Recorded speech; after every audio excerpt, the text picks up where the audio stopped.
আলীর সঙ্গে মাবিয়ার সঙ্গে যুদ্ধ। ওয়াইশকুরনে তিনি কি করলো? লোকটা ছিল বৃদ্ধ। দেখেন কতটা ভালোবাসা ছিল আমার নবীর প্রতি, কতটা ভালোবাসা ছিল আমার পাক পাঞ্জাতনের প্রতি, কতটা ভালোবাসা ছিল আমার আলীর প্রতি। তখন বলে হযরত আলীর পক্ষে লোক যখন যুদ্ধ করতে যায়, বলে ও ভাই সকল, পরাণ বোন ধোয়ারে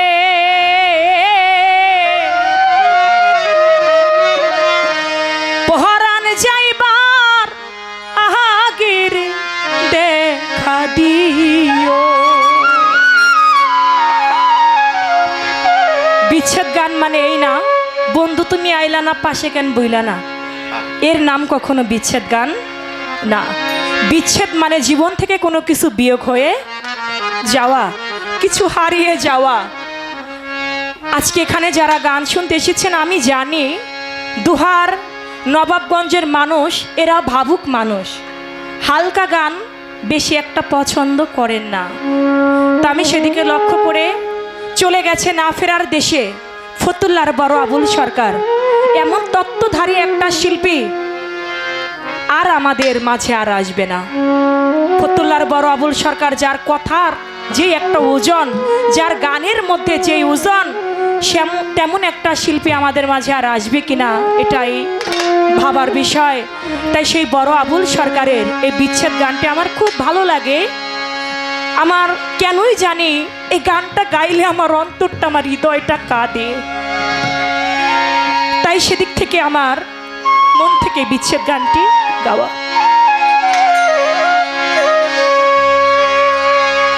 আমার যত মনে আশা, আমার যত মনে কথা, ও কদম চান সেই দিনে পুরায়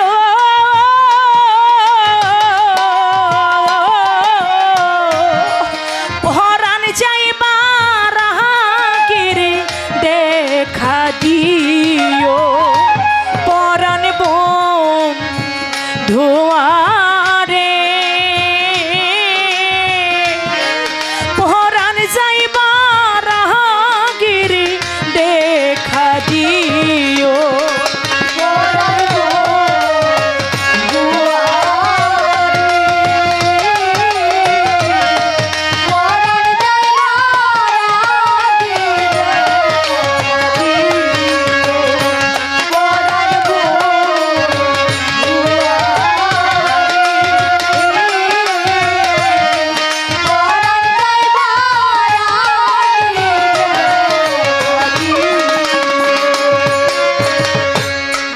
তোমার বুকে মাথা রেখে রে ওরে আমি রহিব ঘু মায়া,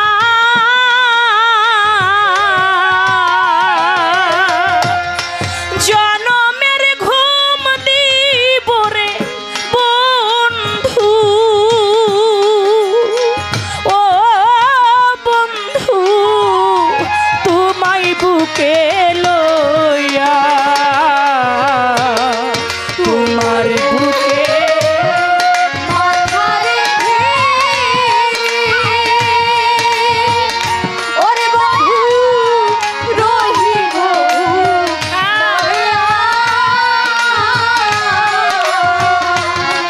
জনমের ঘুম দিব রে বন্ধু, ও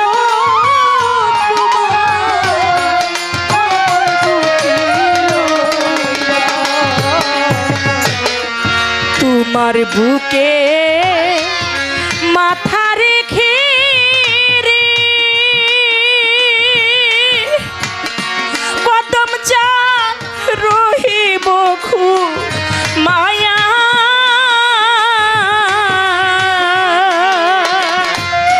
জনমের ঘুম দিব রে জৈনপুরী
গ্রামবাসী দেখো গাছি রে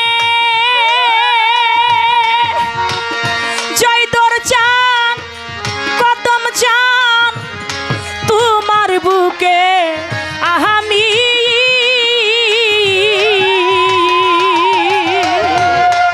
আমার যত কলঙ্ক দাগ ও বন্ধু সবই যাবে না আমি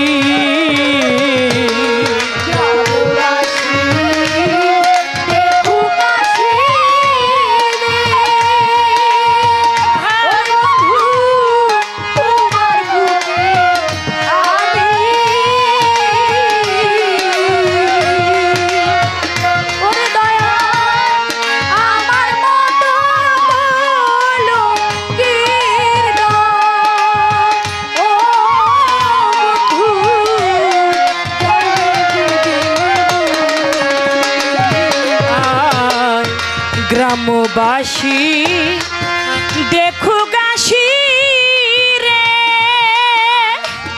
অপরিম তোমার বুকে আমি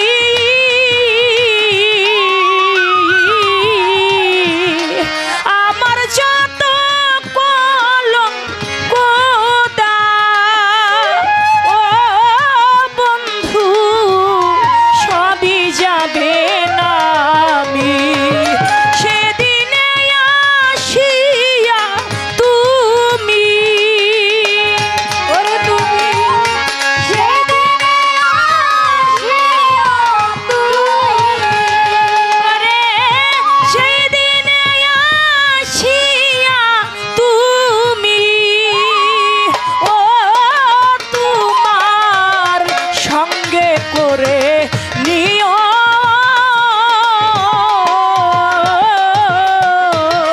পরাণ যাইবার আগে রে দেখা দিও পরাণ বন্ধুয়ারে পরাণ যাইবার আগে রে দেখা দিও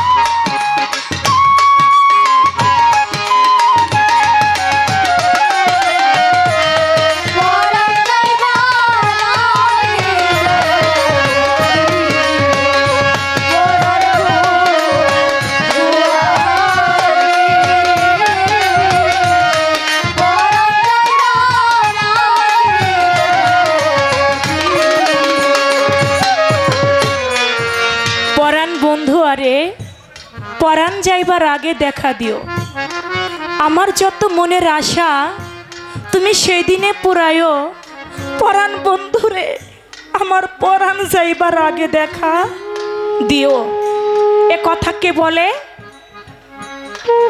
ওয়াইশ করনি পাগলা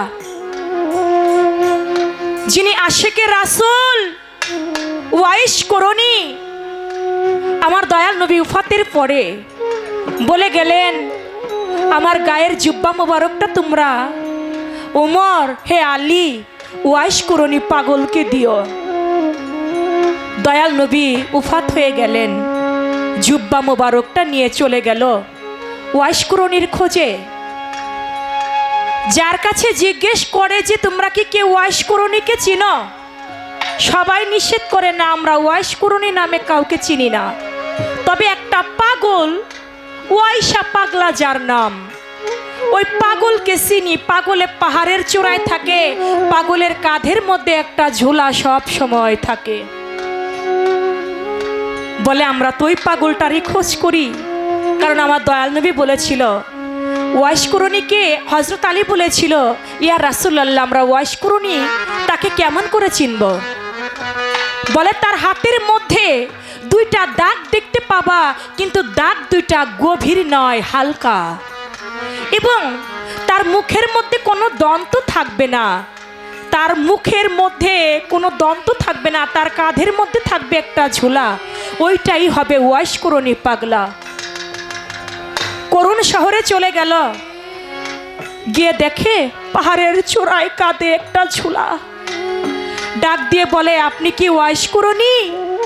বলে, না, আমি তো ওয়াইশকুরনি না, আমি তো পয়সা পাগল। বলে, আপনার হাতটা একটু দেখি। হাতটা দেখলেন, আমার দয়াল নবী যেটা বলেছিলেন, ওয়াইশকুরনের হাতের মধ্যে দুইটা দাগ দেখা যাবে, কিন্তু দাগটা গাঢ় নয়, হালকা। ওয়াইশকুরনির কান বাবরি থাকবে, চুল, মুখের মধ্যে একটাও দন্ত থাকবে না, কাঁধের মধ্যে থাকবে তার ঝোলা। আপনার সাথে হুবহুব মিলে গেছে, আপনি ওয়াইশকুরনি, আপনি দয়া করে দয়াল নবীর জুব্বা মোবারকটা গ্রহণ করেন। বলে, এই জুব্বা কার? বলে, হুজুরে পাক সাল্লাল্লাহু আলাইহি সাল্লামের। বলে, সে কোথায়? বলে, সে আর ধরা ধামে নাই। এই কথা যখন বলেছে, বাজান আমার এই ভব সংসারে ওয়াইশকুরনি পাগল কিভাবে আর ঠিক থাকতে পারে? জীবনে দুই নয়নে আমি আমার রসুলকে দেখিতে না রে পাই, বড় আশা ছিল তার হাতে মুরিদ হবই আমি, হব এই ধরায়। সে আমারে ফাঁকি দিয়ে কেমন করে চলে যাইতে পারে? আমি আজকে সেজদা দিব মাওলারি দরবারে। হযরত আলী বলে, হে ওয়াইশকুরনি, দয়াল নবী যখন এই জুব্বা মুবারকটা আমাদের হাতে দেয়, তখন বলেছিল আপনি যেন তার পাপী উম্মতের জন্য দোয়া করেন। বলে, আমাকে দোয়া করতে বলেছে? হে আলী, আমার কাঁধের এই ঝুলাটা তুমি একটু তোমার কাঁধে নাও। কাঁধের ঝুলার মধ্যে কে ছিল জানেন? ওয়াইশকুরনির মা। ওয়াইশকুরনির মা ছিল কাঁধের ঝুলার মধ্যে। বলে, আলী ভাই, আলী, তুমি আমার এই কাঁধের ঝুলাটা তুমি একটু কাঁধে নাও। আমার নবীজি আমাকে দোয়া করতে বলেছে তার পাপী উম্মতের জন্য, আমি আজকে মন ভরে দোয়া করব। সেজদা দিয়ে আমার মাওলার দরবারে ওয়াইশকুরনি পরিয়ারে গেল। বলে, মাওলারে,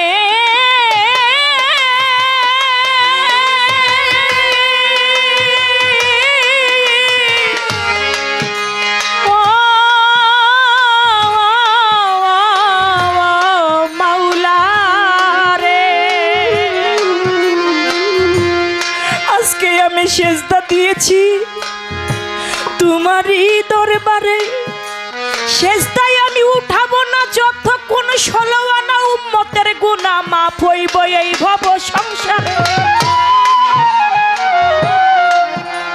আমার আল্লাহ কয়, ওয়াইশকুরনি আশিকি পাগল, তুমি সেজদা উঠাও। আমি আমার হাবিব, আমার বন্ধু পাপী উম্মদের 16 আনা গুনাহ থেকে আমি 4 আনা উম্মতের গুনাহ মাফ করে দিলাম, তুমি সেজদা উঠাও। বলে, হবে না, 16 আনা উম্মতের গুনাহই মাফ করতে হবে। আমার আল্লাহ কয়, ওয়াইশকুরনি, আমি 8 আনা উম্মতের গুনাহ মাফ করে দিলাম, তুমি সেজদা উঠাও। বলে, হবে না, 16 আনা উম্মতের গুনাহ মাফ করাইতে হবে। আমার আল্লাহ কয়, ওয়াইশকুরনি, আমি 12 আনা উম্মতের গুনাহ মাফ করে দিলাম, তুমি তোমার সেজদা উঠাও। তারপরও বলে, না, হবে না, 16 আনা উম্মতের গুনাহই মাফ করতে হবে। এর মধ্যে হযরত আলী ডাক দেয়, হে ওয়াইশকুরনি, আমি যে কাঁধের ঝুলাটা আর বইতে পারছি না, আমি যে মাটির মধ্যে ডেবে যাচ্ছি, তুমি তোমার ঝুলাটা নাও। ওয়াইশকুরনি পাগল চিৎকার দিয়া বলে, হযরত আলী,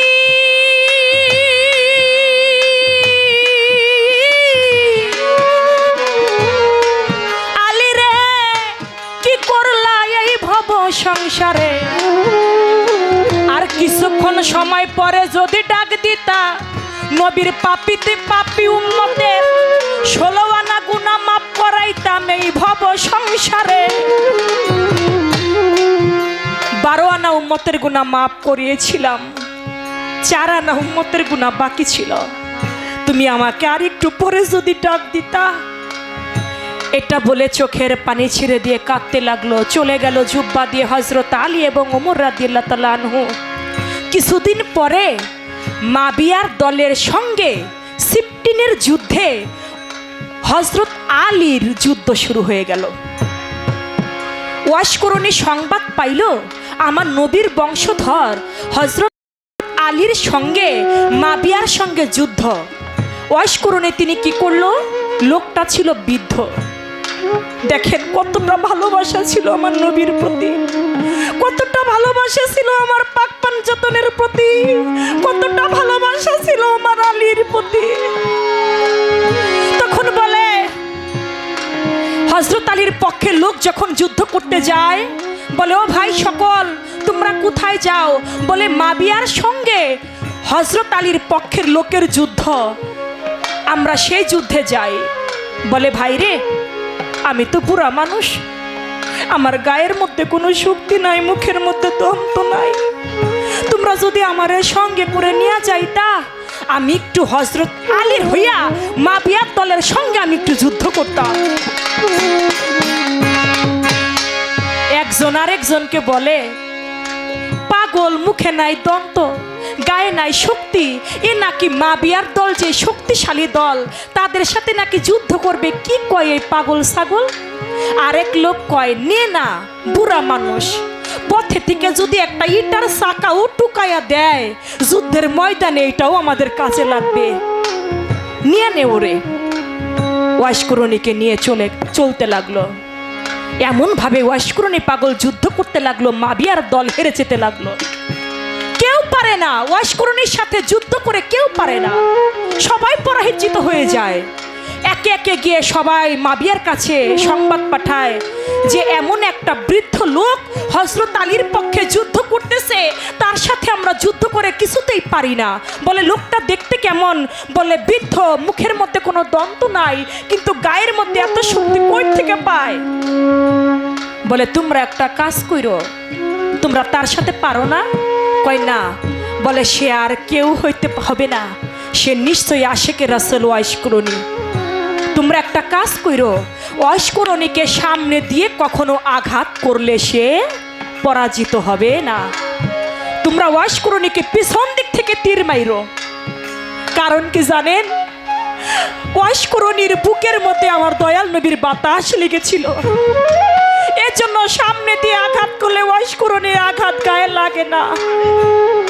পিছন দিক থেকে যখন আঘাত করলো, তীর মারলো, ওয়াশকরণীর পৃষ্ঠটা ছিদ্র হয়ে সামনে দিয়ে বের হয়ে গেল। প্রাণ পাখি চলে যায় যায়। ঘোড়ারে বলে ঘোড়ারে, ঘোড়ারে আমারে নিয়ে যা রে, আমার বন্ধু মাওলা আলীর কাছে। আমি জীবনে কোনোদিন দেখা পাই নাই মোস্তফার এই ভব সংসারে।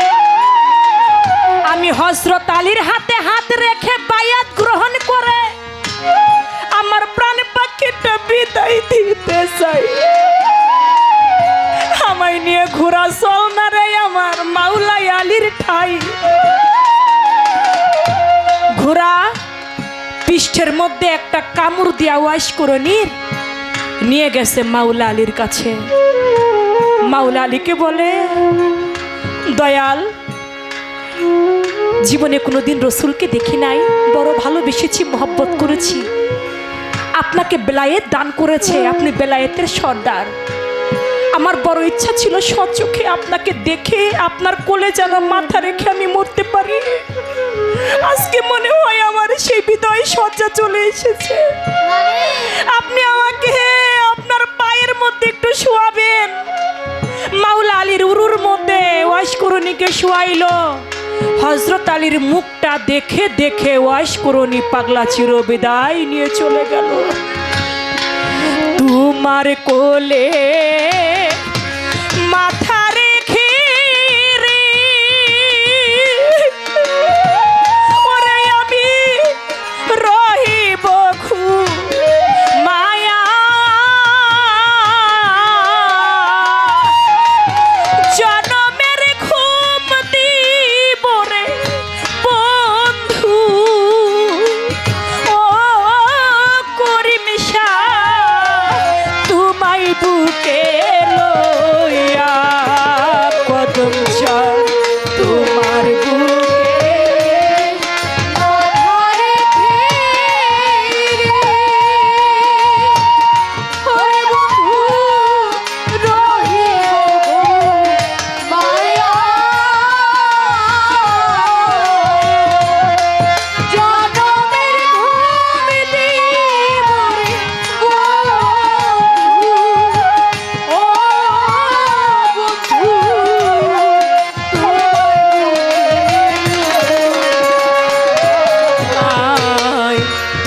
তোমার বুকে মাথা রেখে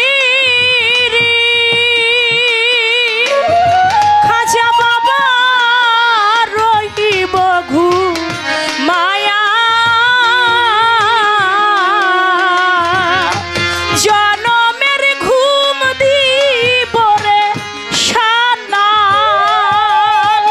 ও আমি তোমায় বুকে লইয়া কদম চাঁদ আর কইব না ঘুমা সে না আর কইব না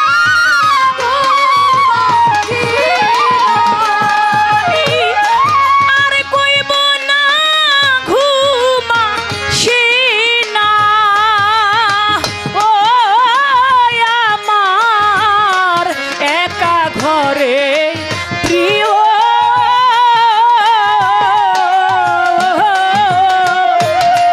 পহরান যাইবার গিরি দেখা দিও পরাণ বোন ধুয়ারে পহরান যাইবার আগিরি দেখা দিও পরাণ বোন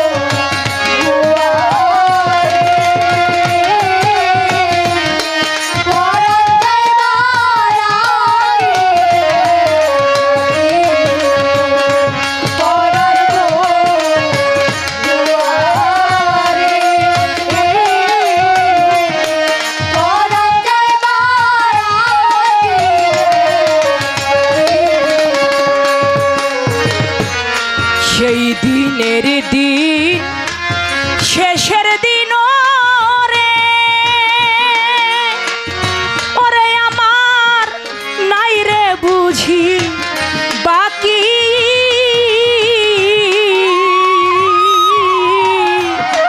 তোমারে দেখিয়া যেন ও কদম চাঁদ যাই মোর পরাণ পাখি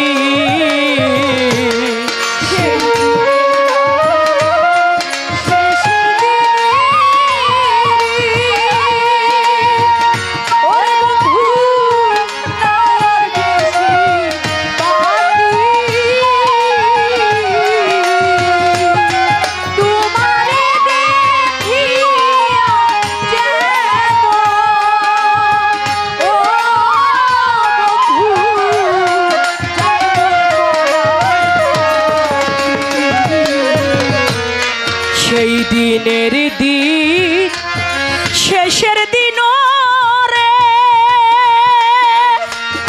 যাই দর চান নাই রে বেশি